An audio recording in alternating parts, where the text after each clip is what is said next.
If you've ever seen this opening credits before, you've seen the work of Ernie Barnes. Born Ernest Eugene Barnes Jr. in Durham, North Carolina, Ernie Barnes was an African-American visual artist and professional athlete whose artwork was featured in multiple forms of media and is still a key representation of the Black community today. As a child, Ernie would accompany his mother to her work at the household of the prominent Durham attorney and Board of Education member Frank L. Fuller Jr.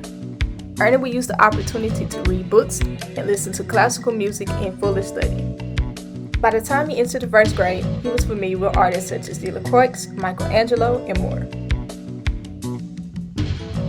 He continued to appreciate art as well as decode many of the cherished masterpieces within the walls of the mainstream museums, although it would be a half a dozen more years before he was allowed entrance because of his race. At age 18, on a college art class field trip to the newly desegregated North Carolina Museum of Art in Raleigh, Ernest acquired where he could find the paintings by Negro artists. The dachshund responded, "Your people don't express themselves that way." 23 years later, in 1979, Ernest returned to the museum for a solo exhibition. Mr. Barnes paved the way for many Black artists in the world, including myself.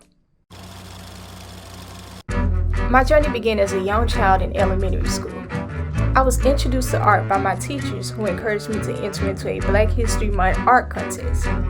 The rush I felt while creating artwork was nothing like I ever felt before and inspired me to continue to create throughout school. Going into middle school, I began to take the digital route of my artistic journey. With basic computer programs, I would make fan art of some of my favorite musicians and upload it to the internet for the world to see. Because of doing so, I was offered the chance to illustrate a children's book. After high school, I became discouraged at times because I wasn't sure if art was something that I could make a career out of. A lot of my family didn't quite understand my interests and honestly what I was capable of doing. Those times helped me realize not everyone will understand your purpose, but God always does.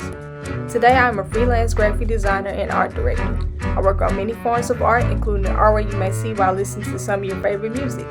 If it wasn't for Ernie Barnes and the other Black artists that came before me, I wouldn't be able to say so today. But because of their strength and courage, I am Alexis C. Cooper. What art is the most complete and intense form of expression of the inner life.